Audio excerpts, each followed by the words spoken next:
Hello! I thought it'd be a fun little blast to actually review the newest season of My Hero Academia, Season 5. Before I do, if you enjoy anime content like this, let me know by hitting the like button. Let me know in the comments. All that stuff. Or subscribe to us on YouTube. You know, all that simple shit. That basic simple shit everyone always asks people on the internet.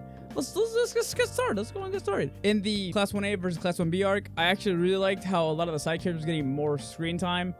We get to see how everyone's developing. We got to see more Shinzo, which I love me more Shinzo. I love me my tired looking motherfucking child. He's fucking exhausted all the time and I love looking at his face. It's just really interesting to me. Because he's got an evil, villainous quirk that everyone assumes it's evilish and villainous. And he just wants to be a hero. Also, technically, Shinzo kind of goes against the premise that comes up later on in my Villain Academia arc, where quirks affect your personality, but I'll get to that. We get to see more Monoma, and I love me Monoma. I'm probably one of the only few people in the world that like Monoma. Monoma is just funny to me. I like really sarcastic and full of themselves characters.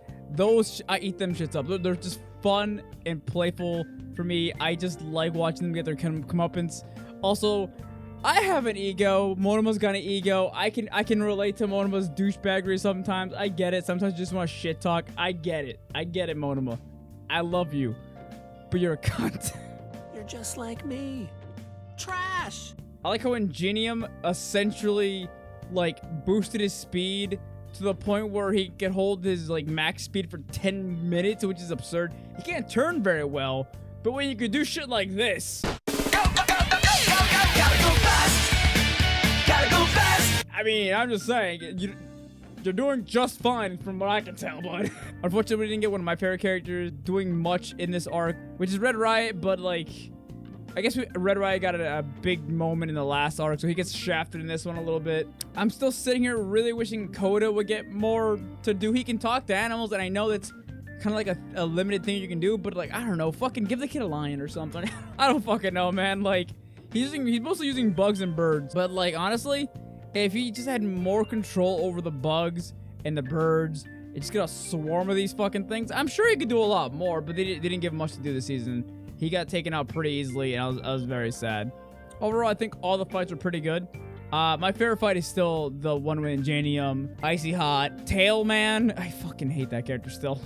And probably my new favorite. Finding your life, you will be shown how I become indestructible. I don't know if I was supposed to like Tetsu Tetsu as much as the show made me like Tetsu Tetsu this season. I don't know what it is. There's something about, like, characters that just refuse to, like, back down. I love that shit in anime. That shit is my bread and butter, and I absolutely love it when the character... He got lit on fucking fire, and he was just like, it's fine. I'll be fine. I'm fine. Don't get me wrong, if that last, like, attack that Shoto had hit him, he'd probably be dead. Maybe. My Hero Academia's, like, durability for characters is really all over the fucking place. I'm pretty sure you don't need to fucking even be made of metal to ignore Shoto's fire, because Stain was fine, but, you know. But it's just like, Tetsu was like just saying, fuck it, I'm just gonna punch my way to fucking Shoto and just go all out, and I just love that. That entire, like, section with him was awesome. And the fact that he decided to headbutt the giant metal thing at the end to drop it on everyone else, I was like good shit. Tetsu and the guy who can, like, make everything harder soft, and I know that sounds really weird out of context, but just like his power is really interesting as well. You can't do it on living things, but he can melt the fucking, like, area. Well, that was fucking insane. Like, I just really liked that fight. Everyone walked away fucked up and tired. No one was happy by the end of it. We were just like, fuck, man. we got fucked up. And then there's fucking Bakugo's fight. Bakugo had some pretty good character moments in the season 2.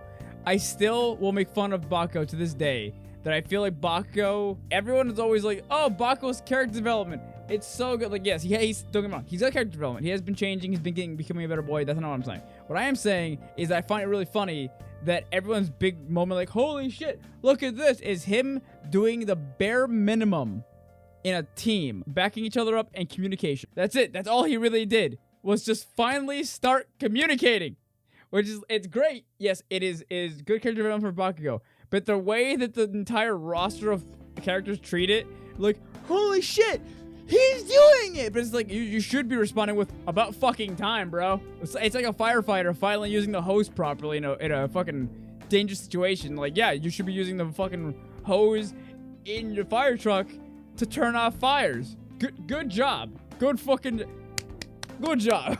But again, I did like Bakugo's fight. That was just a slaughter, though. They completely just overwhelmingly won the fight, which is crazy. And the fight with Deku, honestly, the majority of the fight that happened with Deku was just more or less Monoma and Shinzo just basically carrying the fight, which they were basically, but like it's just like, I feel like the camera just focused on them so much that the other 3 people on their team didn't really get much screen time.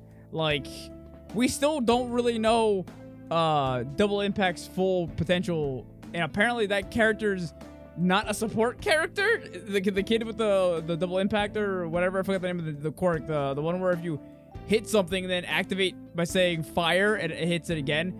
His quirk in the manga is more like fleshed out, I think. In the anime, you don't know that much about what it really can do. You can use it he can use it to make himself go faster too, which is like, the anime didn't go into that at all. So it's like, oh, I want to know more about that kid. He seems interesting because apparently he's really smart too. So I would like more screen time for him. Plus, we get the revelation that Deku's got more quirks inside of his quirk. That sounds really weird. Deku's got more quirks inside of One For All's core. Therefore, he gets more quirk as he trains with his quirk. So he started the anime as the weakest boy because he had no powers, and now he's the one who's gonna get a bunch of different powers. Hooray, I guess. Personally, I know this because this kind of stuff comes with shonen. Power creep always sets in. People have to get stronger because the villains are gonna get stronger. And by the end of the season, Deku kind of needs those extra quirks to stand a chance. So it's kind of a big deal. Hi, this is John editing this in the future. This video turned out to be a little too long. I recorded about 30 minutes or so of like audio. So I'm gonna split this into 2 videos. So come back later for part 2. See you later, guys.